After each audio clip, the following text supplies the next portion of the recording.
Thank you very much. Yeah, we're here at Match Point. I'm joined by Leaf and JoshRT. A hell of a win. A long match as well. You guys must be exhausted, but I'm not going to take up much of your time as well as we just go over, honestly, if you can cast your minds back to this first map. And I want to talk initially, I think, just get some context from you guys. What were your ideas coming in to try and play against 100 Thieves as a team? Because they're aggressive. They want to brawl. It was pretty clear to me, I think, that you guys had a strong understanding of how 100 Thieves wanted to play, especially from this pistol round, right?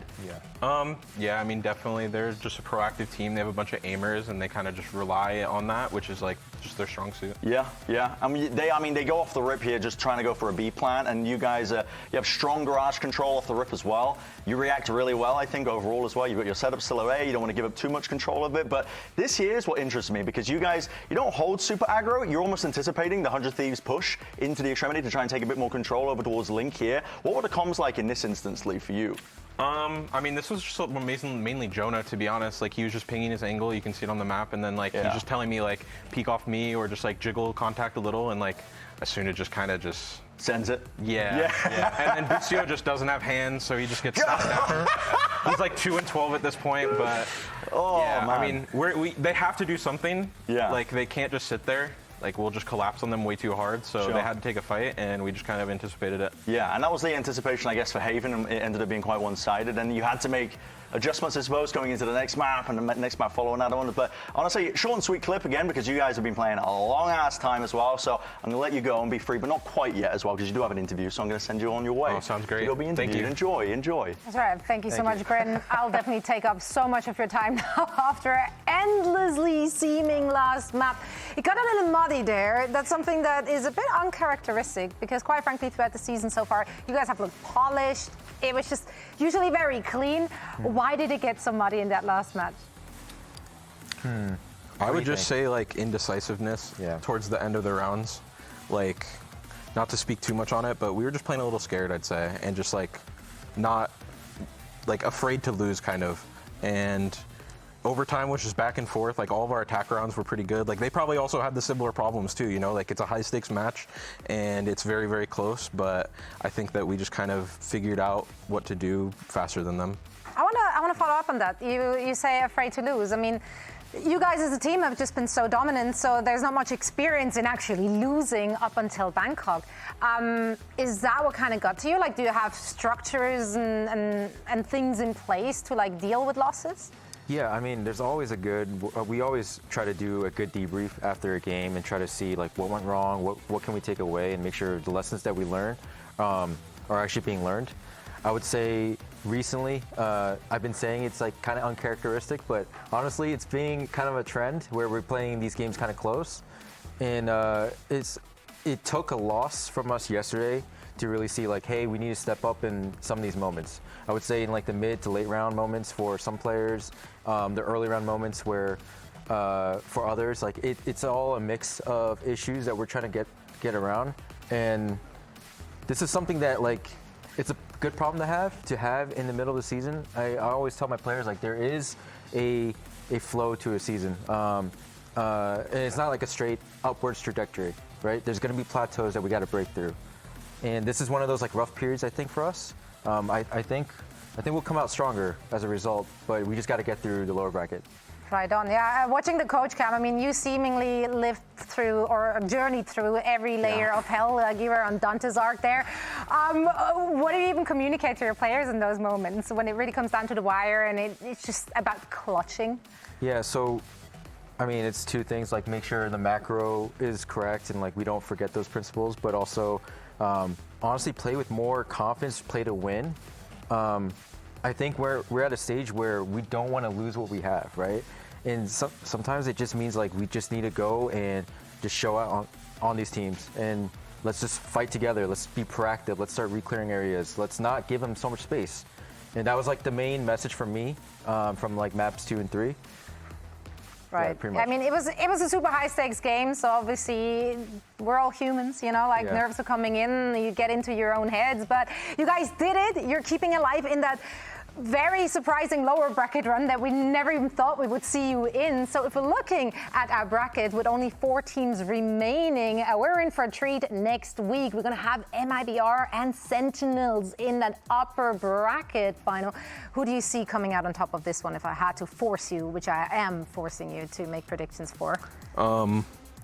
I mean, I think that game will go very close, but I think MIBR wins. I think they're just on very high momentum as individuals and stuff like that, and they do have 5 shooters, and I mean they just kind of look like they improve every single match. Right. I mean, you speak of momentum here. You guys are going to go up against EG. That's a team which has been on an upward trajectory this stage, just improving game to game. You haven't played against them thus far, I believe, this entire season, right? Or a stage at least, because you were in different groups. What's your take on them? What's your read on them? I think they have good ideas. Their comps are interesting, and I think that they're really hitting just their stride, again individually. But I think IC's playing really good.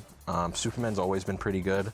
He just has little rough periods, but he has really high highs, so he's always playing good. And then Ye is kind of being more. They're I would say more accommodating towards him now as before. You see him on the Jet now and he's playing pretty good. So they're kind of, like I said, hitting their stride, and it's going to be hard, but I think that we're more than capable of doing that. Yeah, they're starting to do what EG does best, which is being creative, innovative. Did the recent losses and losing maps, etc., did that light a fire underneath you, feeling maybe forced to reinvent yourself a little bit, changing comps up to make it harder to be anti-stratted? Yeah, I mean, we know all eyes are on us, and it's up to the coaches and everyone to try to innovate, try to improve, but also keep ourselves accountable and make sure we're not doing the little things incorrectly. And honestly, this the tail of the tape is just that. We're doing a lot of the little things incorrectly.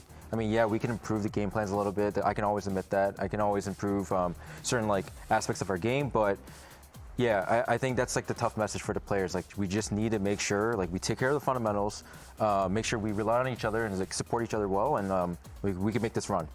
Right on. I'm here for a salty lower bracket run. That's some good script writing right there. Gentlemen, thank you so much for joining me here today. And of course, best of luck next week. That's right, because we might be done here for the day, but the playoffs continue next Friday. So make sure to tune in for that. Thank you all so much for watching. And before I let you go, here's your Samsung SSD Fast Replay.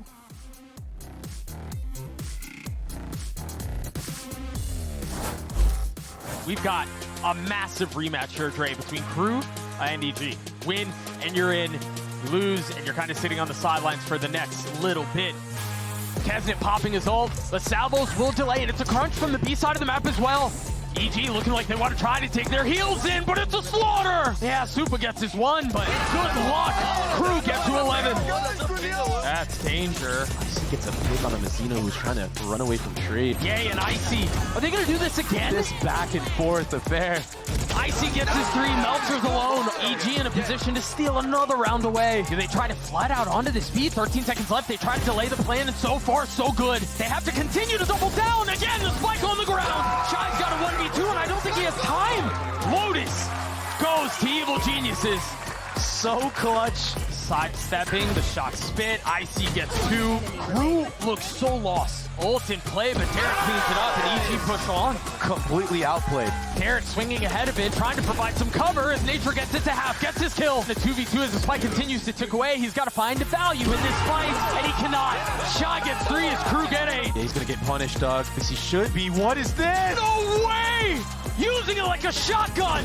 Derek joining in on it. Crew crumble. Shy in a 1v4, and it is not enough. The clock has not struck 12 yet. Evil Geniuses advance. Believe it or not, it has been a long time since these teams played. Very close to a year. Back in July is the last time that they met up, and G2 was able to get the better of that match. Well, they know they're not going to get too many kills on it, but 100 Thieves is staying right in the sight, ready to fight. Pretty good looks coming in from the side of 100 Thieves, but Trent's going to be the one to do it. The 3K again from him. Xander just on the other side, and he gets insta-smoked by Valen. All the members of G2 still doing what they need to make sure the site can be anchored, as just Boostio is alive now. Pulls back in with the wide swing. He's gonna have a hot foot here. They know where he's coming from. Nice! Very good! And G2 will swiftly take down 100 Thieves on Haven. It just seems like G2 has all the timing on this split matchup so far. Boostio with 3!